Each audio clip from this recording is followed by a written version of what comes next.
माणूस दिसतो कसा याही पेक्षा माणूस असतो कसा हे जास्त महत्वाचं. माणसाचे दोन चेहरे असतात, एक जगण्याचा चेहरा असतो आणि एक वागण्याचा चेहरा असतो. दोन चेहरे असतात प्रत्येक माणसाचे. किती? दोन चेहरे. एक जगण्याचा चेहरा असतो आणि एक वागण्याचा चेहरा असतो. वागण्याचा चेहरा सर्व जगाला माहिती असतो, हा माणूस कसा आहे, हो की नाही. तुम्ही कुठे जाताना अगदी सभ्य होऊन जाता, अगदी शालीन होऊन जाता की नाही बा हा फार सभ्य माणूस आहे, कितीतरी पुण्य पदरात पाडून आला की काय मंदिरात असा दिसतो, हो की नाही. हा चेहरा सगळ्यांना दिसतो. मात्र जगण्याचा चेहरा ज्याचा त्याला माहिती असतो की अंतर्मनात आपण कसे आहोत, हो की नाही. समोरच्या बरोबर आपलं जमत नसतं, मात्र असं आपण ऍक्टिंग करतो ना त्याच्या पुढे, अशी मध्ये असा अभिनय करतो आपण की जणू याचं आपलं फार प्रेम आहे, हो की नाही. करतो की नाही.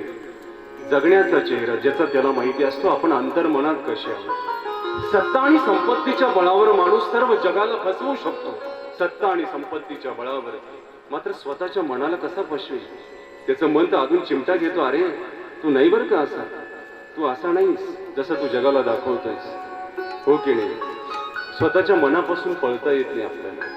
पुतना सर्व गोकुळाला फसवत होती आपल्या रूपाने, आपल्या रंगाने, आपल्या चालण्याने, आपल्या बसण्याने, आपल्या सौंदर्याने, आपल्या हावभावाने, आपल्या प्रभावाने सर्व गोकुळाला फसवत होती. मात्र मनाला नाही फसवू शकत. तिचं मन देवाने ओळखलं, अरे ही मनात दूषित आहे, मनात कलंकित आहे, विषारी आहे, म्हणून देवाने डोळे झाकून घेतले. आपण जसं नसतो ना तेव्हा आपण जसं नसतो तसं दाखवण्याचा जेव्हा आपण प्रयत्न करतो ना आपली फसवणूक होते. जशी पुतणीची होणार आहे आता पुढे. पुतना जशी नव्हती ना शरीराने, तशी ती दाखवत होती की मी इतकी सुंदर आहे मनाने. आपण जसं नसतो तसं जेव्हा दाखवतो ना आपण, फार फसवणूक होते आपली. एक माणूस गावात होता असा, तोडकी मोडकी इंग्लिश बोलायचा, त्याला तोडकी मोडकी इंग्लिश यायची. कशी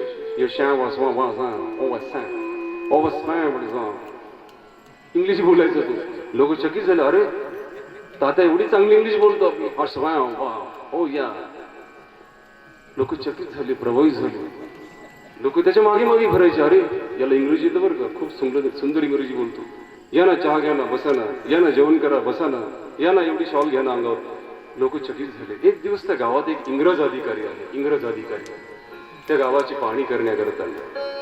ते इंग्रज अधिकारी आले आणि ते इंग्लिश मध्ये बोलायला लागले.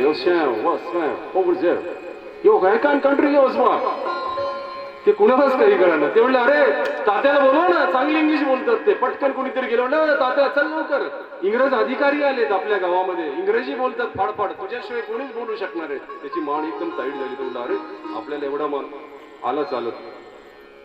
ते इंग्रज अधिकाऱ्याने काही प्रश्न केला त्याला. हो ते म्हटलं, हो फॅम. तो दुसरंच भलतच काहीतरी बोलायचा. हा अधिकारी वेगळंच काहीतरी विचारायचा. तो तिसरंच काहीतरी बोलायचा. तो इतका चिडला ना तो अधिकारी, खणखण कानाखाली मारली, त्याच्या आडवाच पडला खाली. उठून उभा राहिला. 4-2 लोकांनी त्याला सोबत घेतलं. म्हटलं, अरे तुझ्या कानाखाली का मारली साहेबांनी. ते म्हटले, तो गाल चोळत म्हटलं, ते म्हटले इतका शिकलेला असताना गावात काय करतो.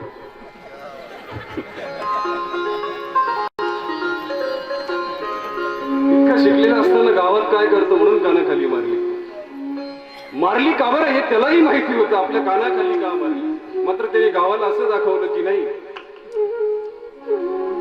म्हणजे आपण जसे नसतो ना तेव्हा आपण दाखवण्याचा प्रयत्न करतो, आपली अशी गफलत होते. मग पुतना तशी नव्हती ना मनाने, शरीराने, तशी ती दाखवण्याचा प्रयत्न. आतमध्ये राक्षस आहे, तिच्या मनात राक्षस आहे, वृत्तीत राक्षस आहे. मात्र तिने प्रस्तुत असं केलं ना स्वतःला की सगळं गोकुळ भुलून देवाने डोळे झाकले. पुतणीला पाहून यशोदा सुद्धा भुलून गेली. यशोदेने बसण्याकरता पुतणीला मस्त चौरंग आसन दिलं आणि पुतणा म्हटली, यशोदा बघू दे तुझ्या बाळाला कडेवरती घेऊन. कडेवरती घेतलं. यशोदेला म्हटले, जा तू तुझी कामं कर, आता मी बघते याच्याकडे, मी लक्ष ठेवते. यशोदा भारावून गेली आणि बस तिने आपल्या उरोभागी जे विष लावून आणलं होतं ना, 80 प्रकारचं विष. आपल्याला साधा विंचू जरी चावला ना, दंश केला ना, आपण हा हा हा हा हा करतो, हो की नाही. अन्न गोड लागत नाही, पुरणपोळी असते समोर, जर विंचू चावला तो ते ताटकर बाजूला, मला न्या अगोदर, हो की नाही. 84 प्रकारची विष होती. भगवंताला बाजूला घेऊन गेली का गोठ्यात. आणि देवाच्या तलाला चुटूक ओठामध्ये ते विष दिलं तिने. भगवंत दयाळू आहे, भगवंत आपल्यावरती दया करतो. पुतणीला संधी दिली देवाने परत जाण्याची डोळी झाकून, मात्र तिला कळालंच नाही. तिने विष पाजायला सुरुवात केली, देवाने विष प्यायला सुरुवात केली. अगोदर तिचं दूध पिलं. जो संकल्प मनात चांगला असतो ना तो देवापर्यंत जातो. आपल्या दोन्ही गोष्टींचे हिशोब असतात देवाकडे, चांगले आणि वाईट जर जास्त असेल ना जीवनामध्ये त्याचे हिशोब देवाकडे असतात, आणि चांगला असेल ना त्याचा हिशोब त्याच्याकडे असतो. आणि म्हणून त्या देवाला कृपावंत म्हटलेले. त्याची अदालत अशी आहे ना, त्याची न्याय व्यवस्था अशी आहे की तिथे कुणालाही माफी नसते. किती मोठा असो की छोटा असो, तो असा न्यायाधीश आहे ना देव. एकदा का त्याचा दंड वाजला ना, ठोकला ना त्याने याच्या टेबलवरती, की मोठा किती अधिकारी असो त्याला ते चुकत नाही. त्याची न्याय व्यवस्था अशी आहे. पुतणीने विष पाजलं, आता विष प्यायला सुरुवात केली. दूध पिलं, विष पिलं. आता पुतणेचे प्राण प्यायला सुरुवात केली. आता मात्र सर्व अंग खिळखिळी व्हायला लागली. पुतना अगदी वेदनेने असह्य ओरडायला लागली, मोठे ओरडायला लागली, सोड रे बाळा, सोड, मला चुकलं माझं, मी क्षमा मागते तुझी, मी अपराध केला तुझा, मला क्षमा कर. आता देव सोडायला तयार नव्हते.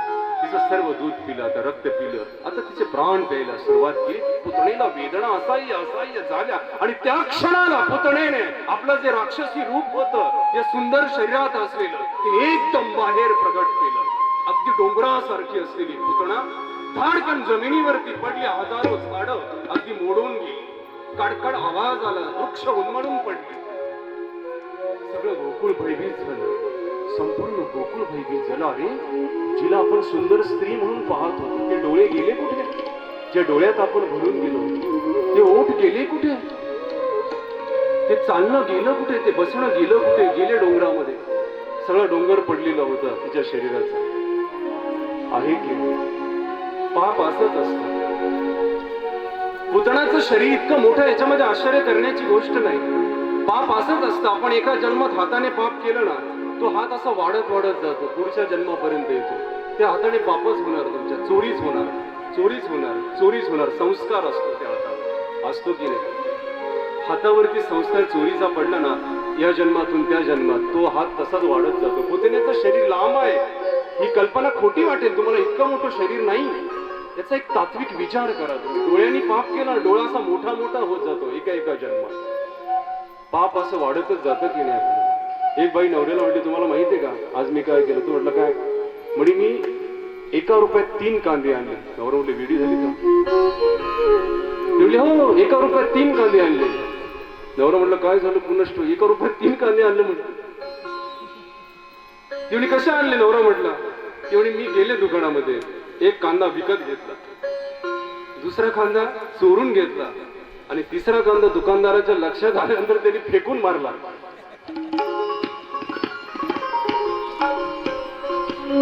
आहे की पहा तुम्ही, पाप किती अंतरावर जाऊ शकतं त्याचा हात. मग पुतणेचे डोळे मोठे झाले, यात आश्चर्य काय आहे? पुतणेचे हात लंबे पसरले, याचा अर्थ काय? पाप अनेक जन्मात वाढत जातं, पसरत जातं, आणि ते कुठल्या तरी जन्मात आपल्याला भोगावं लागतं, जसं पुतणेला भोगावं. आणि म्हणून भगवंत हा दयाळू आहे. तो जास्तीत जास्त पापातून आपल्याला हलकं करण्याचा प्रयत्न करतो. ही कथा जेव्हा आपण ऐकतो ना, डोक्यात जे भार असतो ना पापाचा, मनात जो भार असतो ना पापाचा, आत्म्यात जो भार असतो ना पापाचा, अगदी हळूहळू उतरायला सुरुवात होऊन जाते. जीवन हलकं होऊन जातं तुमचं ही कथा ऐकल्यानंतर. श्री कृष्ण गोविंद हरे मुरारी, हे नाथ योगेश्वर वासुदेव. श्री कृष्ण गोविंद हरे मुरारी, हे नाथ योगेश्वर वासुदेव. श्री कृष्ण गोविंद हरे मुरारी, हे नाथ योगेश्वर वासुदेव. कृष्ण गोविंद हरे मुरारी,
शरीरातून सुगंध घमघमाटपणे वाहत होता. सुगंधी वारा वाहायला, सुगंध वाहतो. जेव्हा आपण जीवनात चांगला संकल्प करतो ना, आपल्या जीवनात कुठला तरी चांगला संकल्प पाहिजे.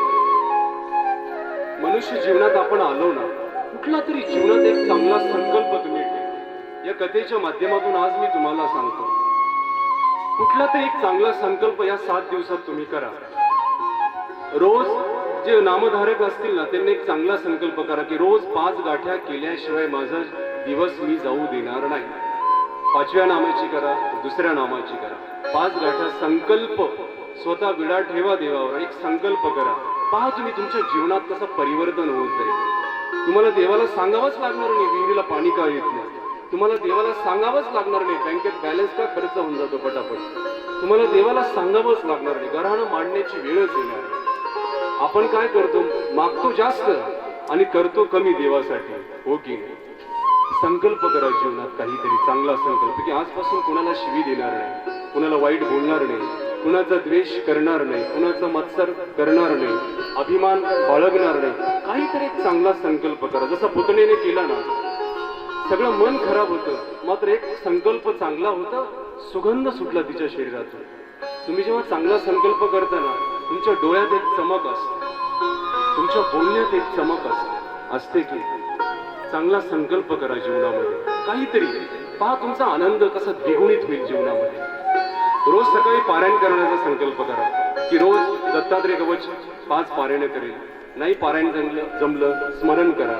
नाही स्मरण जमलं सकाळी आरतीला या मंदिरात. नाही सकाळच्या आरतीला यायला जमलं दुपारच्या आरतीला या. नाही दुपारच्या आरतीला यायला जमलं संध्याकाळच्या आरतीला या. कधीतरी येऊ शकता ना. सकाळी जे उठतात लवकर त्यांनी सकाळच्या आरतीला यावं. दुपारी जे उठतात जे रिकामे असतात त्यांनी दुपारच्या आरतीला यावं. हे येणं तुमच्या आत्म्यासाठी महत्वाचं आहे. हा एक संकल्प आहे. घरातून उठणं, देवासाठी मंदिरात जाणं, इतक्यात जर तुम्हाला मरण आलं ना, एवढ्या चांगल्या संकल्पात तुम्हाला सद्गतीच आहे. आपण मेल्यावर लिहितो कैवल्यवासी, नाही कशाच्या भरोश्यावरती आपण लिहितो कैवल्यवासी. कुठला चांगला संकल्पच जीवनात नाही, मग कैवल्य कसं मिळेल तुला? जर तेवढ्याच जर मेले ना तुम्ही घरातून मंदिरात जाताना, कारण संकल्प तुमच्या डोक्यात कसा आहे मंदिरात जाण्याचा आहे, आणि तेवढ्याच जर मरण आलं ना तुमची सद्गतीच होणार निश्चित. कारण देवासाठी तुम्ही घरातून उठले जागेवरून, मंदिरात जाण्यासाठी 10 पावलं तुम्ही चालत आले, तुमच्या पापांचं ओझं हलकं होऊन जातं. चालणं सुद्धा देवासाठी, हे बाष्कळ चालणं नाही, हे चालणं सुद्धा पापांचा भार हलकं करून टाकतं. आणि म्हणून मंदिरात येत चाला रोज. संकल्प करा आजपासून की नाही सकाळच्या आरतीला जाऊ शकले दुपारी जाईल मी, नाही दुपारी जाऊ शकले ना संध्याकाळच्या आरतीला मी निश्चित देवापुढे उभी असणार. हा संकल्प करा. कथा ऐकताना कुठला तरी संकल्प आपण जीवनात 7 दिवसात केलाच पाहिजे. हा संकल्प पहा तुमच्या जीवनातल्या सगळ्या अडचणी दूर करून टाकेल. हे माझं सांगणं नाही, हे कथेचं सांगणं आहे. कथेचं सांगणं आहे आपल्याला की पुतणेसारखे जगू नका. काहीतरी एक चांगला संकल्प जीवनात ठेवा. पुतणा आता पडलेली होती खाली, कंसाला कळालं, धसका बसला कंसाला फार मोठा. आता मात्र गोकुळातले दिवस आनंदात सुरू झाले. भगवंत पाळण्यात होते. पाळण्यातला भगवंत आता खाली उतरला, जमिनीवरती रांगायला लागला. अगदी डावा हात जमिनीवरती टेकून, गुडघा जमिनीवर टेकून अगदी रांगायला. अगदी अंगण रिकामं, अगदी अंगण कमी पडायला लागले भगवंताला. रांगता रांगता अगदी गायींच्या गोठ्यात जायचे, दावणीला असलेले वासरं सोडून टाकायचे. रांगता रांगता दुसऱ्या गोठ्यात जायचे, दावणीला असलेली वासरं दूध काढण्याच्या अगोदरच सोडून टाकायचे. देवाचं रांगणं इतकं सुंदर होतं ना, आकाशात देव लोक जमा झाले ते रांगणं पाहण्याकरता. पहा तुम्ही रांगणारा भगवंत या कथेत तुम्हाला पाहायला मिळतो. आहे की त्या रांगण्यात सुद्धा आनंद आहे. देवाचं रांगणं पाहून सर्व गोकुळ थक्क झालं. इतकं सुंदर देवाचं रांगणं होतं. आणि आता भगवंताचं रांगणं आता हळूहळू वयोमानानुसार देव आता 5-6 महिन्याची झाले आणि देव आता आपल्या पायावरती चालायला लागले. त्या गोकुळात दुडू आता इकडून तिकडे धावत होते. घराघरातला कोपरा आणि कोपरा रिकामा पडा असलेला भगवंताला धावण्याकरता कमी पडायचं. त्याचं दुडू धावणं भगवंताचं यशोदा बघतच राहायची. इतकं सुंदर देवाचं दुडू धावणं असायचं. आणि एक दिवस या गोकुळामध्ये आगमन झालं गर्ग मुनींचं. गर्ग ऋषी आले, मथुरेवरून आलेली गर्ग मुनी. चेहऱ्यावरती तेज होतं गर्गाचार्यांच्या चेहऱ्यावरती. तपस्वी होते गर्गाचार्य. आलेल्या गर्गाचार्यांना प्रणाम केला. नंदबाबांनी प्रणाम केला, बसण्याकरिता आसन दिलं आणि त्यांना विनंती केली की माझ्या मुलाचं नामकरण संस्कार आपण करावे. असं गर्गाचार्य म्हणले, हे बघ नंदबाबा, तू आहेस वसुदेवाचा मित्र, वसुदेवाचा, आणि मी आहे मथुरेचा पुरोहित. जर कंसाला कळालं की मी इथे तुझ्या मुलाचं नामकरण संस्कार केलेला आहे तर त्याची शंका दाट होईल. त्याला असं वाटेल की माझा शत्रू निश्चित याच्या घरातच जन्माला आलेला आहे, कारण तू मित्र आहेस वसुदेवाचा. दोघे मित्र होते, नंदबाबा आणि वसुदेव. होते म्हटले काही पण करा, आपण कुणालाच कळू देणार नाही नामकरण संस्कार, आपण गाईच्या एका गोठ्यात बसून करू. मग मात्र तयार झाले ते. गाईच्या गोठ्यामध्ये पहा तुम्ही, विश्वाचा नियंत आहे. मात्र नामकरण संस्कार करण्याकरता गाईच्या गोठ्यात जावं लागतं. माणूस जन्माला कुठे आला हे महत्वाचं नाही, जन्माला आल्यानंतर पहा तुम्ही, आपल्याला कुठलंच नाव नसतं. असतं का कोणाला जन्माला आल्याबरोबर नाव ठेवलं जातं आपलं, आणि मेल्यानंतर काय शिल्लक राहतं? नावच शिल्लक राहतं. मग जीवनात कमवावं काय लागतं? नावच कमवावं लागतं. देवाचं नामकरण झालं गोठ्यामध्ये, दोघांची नावं ठेवली. बलराम दादांचं नाव ठेवलं की हा अनेकांना आनंद देईल, अनेकांच्या मनाला आनंद देईल म्हणून राम नाव ठेवलं. बलराम हा बलामध्ये कीर्ती मिळवेल म्हणून याचं बलराम नाव ठेवलं. आणि कृष्ण कन्हैयांचं नाव ठेवलं. त्या गर्गमुनींनी पाहिलं, अगदी शांत नजरेने पाहिलं भगवंताच्या बालमूर्तीकडे. सांगितलं, नंदबाबा तुझ्या मुलाची अनेक नावं असतील. कुणी याला मोहन म्हणे, कुणी याला केशव म्हणे, कुणी याला मुरारी म्हणे, कुणी याला माधव म्हणे, कुणी याला सखा म्हणे, कुणी याला स्वामी म्हणे, कुणी याला गुरु म्हणे, कुणी याला शिष्य म्हणे. अनेक नावं आहेत तुझ्या मुलाची.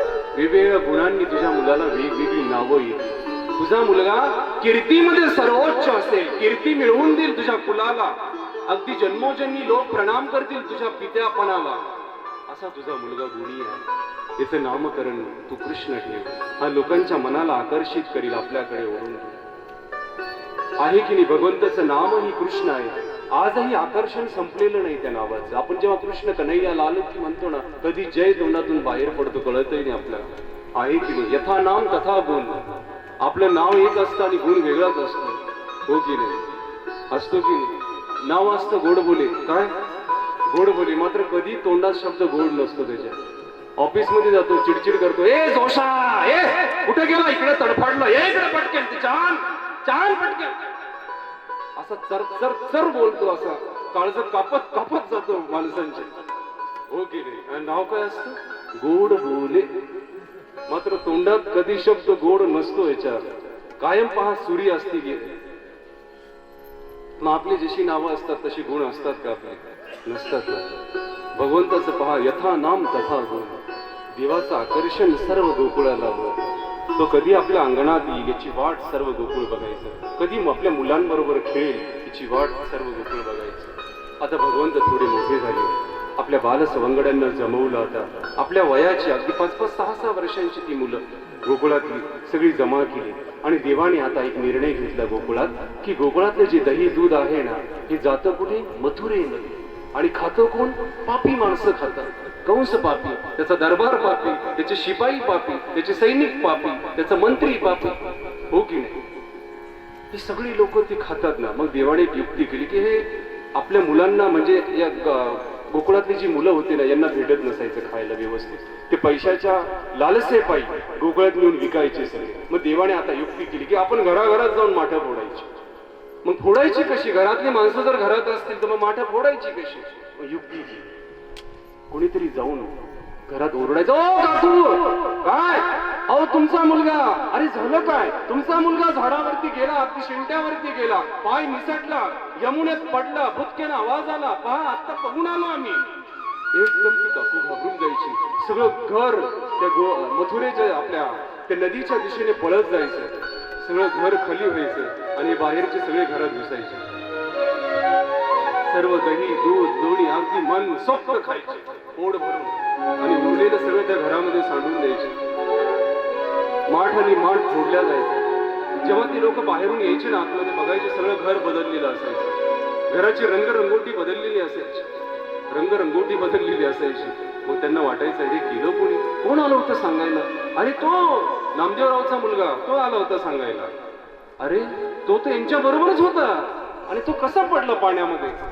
अशा वेगवेगळ्या युक्त्या प्रयुक्त्या चालून भगवंत वेगवेगळ्या पद्धतीने लोकांची मनही चोरायची आणि दही दूध दोन्ही सुद्धा चोरायची.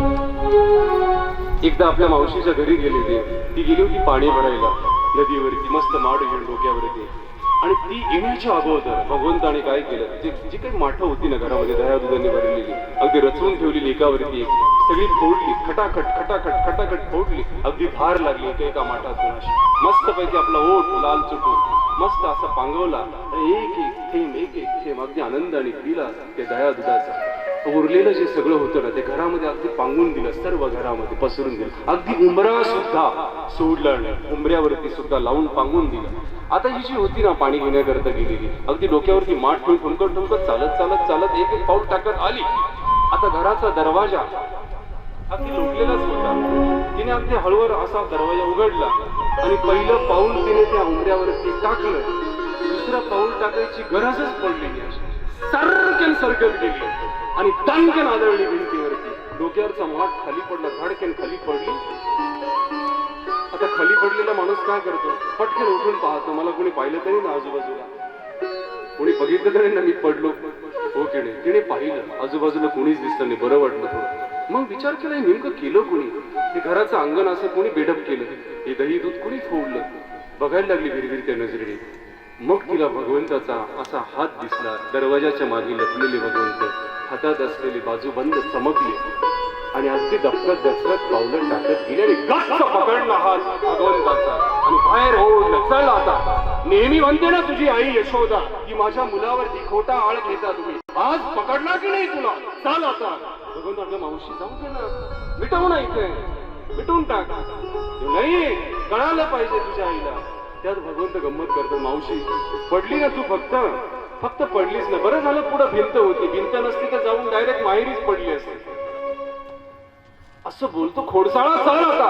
फराफर ओढत यशोदेच्या अंगणात आणला. आवाज दिला, ए यशोदा चल बाहेर ये पटकन, बघ हे तुझ्या मुलाने खोडकर कार्ट्याने बघ काय केलं. यशोदा धावत आली. सकाळी चिडले, काय ग का ओरडते सकाळी सकाळी. म्हणजे ओरडू नाही तर काय करू, बघ हे तुझ्या बाळाने लई लाडका आहे ना तुझा, बघ याने सगळं घर अगदी माझं सकाळी सकाळी पांगून टाकलं. तर बरं झालं असं म्हणतो की समोर भिंत होती, नाही तर माहेरी जाऊन पडली असती. बोलतो बघ कसा. भगवंत ती सांगत होती घराणं आणि घराणं सांगता सांगता तिच्या लक्षात आलं, तिचा राग ओसारा. तिने पाहिलं यशोदेच्या मागे हे कोण उभं आहे. ती म्हणली याला तर मी माझ्या हाताला धरून आणलं होतं. तिला कळालंही नाही कधी हात सोडून तो यशोदेच्या मागे जाऊन उभा राहिला. असा बघायचा यशोदेच्या कमरेच्या मागून, असा बघायचा त्या मावशीकडे, असा बघायचा. हा सांग मावशी, अगदी मन भरून सांगतो, तुझ्या हातात कुठे मी तर आईच्या मागे उभा आहे. आणि जेव्हा तिच्या लक्षात आलं ना त्या मावशीचा, तिचं तिलाच हसू आलं. ती उरली, आलं हा तर माझ्या हातात होता, हा गेला कसा.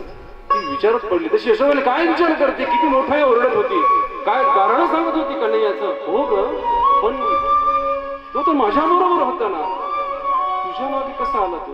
यशोदा वेडी झाली का तू, स्वप्न पडलं का तुला सकाळी सकाळी. अगं सकाळपासून हा इथेच आहे, माझ्या समोर खेळतोय, कुठे गेलाच नाही हा. आणि तू त्याच्यावरती खोटा आळ घेते. तिचं तिला सासू आलं. मोठं समाधान चेहऱ्यावरती घेऊन परत गेली ती आपल्या घरी. असं भगवंताचं ते खोड्या करणं गोकुळामध्ये. अनेक मुखाने अनेक तोंडाने देवाचे गारणे घेऊन त्या गवळणी यायच्या यशोदेकडे. यशोदे यशोदे हा बाळ तुझा कान्हा, यशोदे हा बाळ तुझा कान्हा, कान्हा कवनाचे आवरेना तुझा कान्हा, कवनाचे आवरेना. यशोदे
मुखास मुख चुंबन घेत मुखास मुख चुंबन घेत मुखास मुख चुंबन घेत गळ्यात हात घालते मुखास मुख चुंबन घेत गळ्यात हात घालते धरुदाता सापडेना धरुदाता सापडेना कवनाची आवडेना तुझा काना कवनाची आवडेना तुझा काना कवनाची आवडेना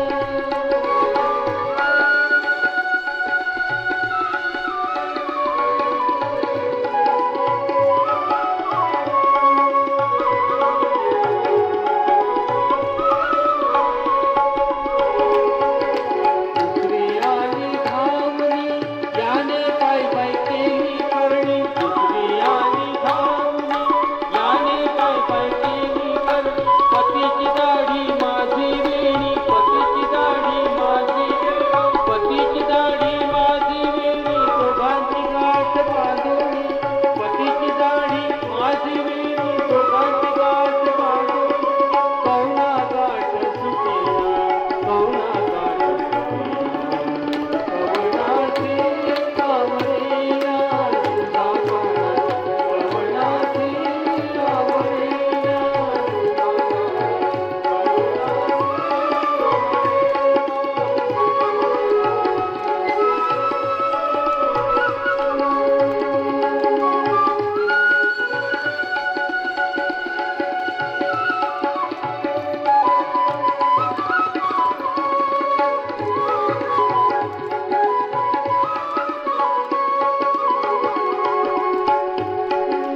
ऐसे ऐकता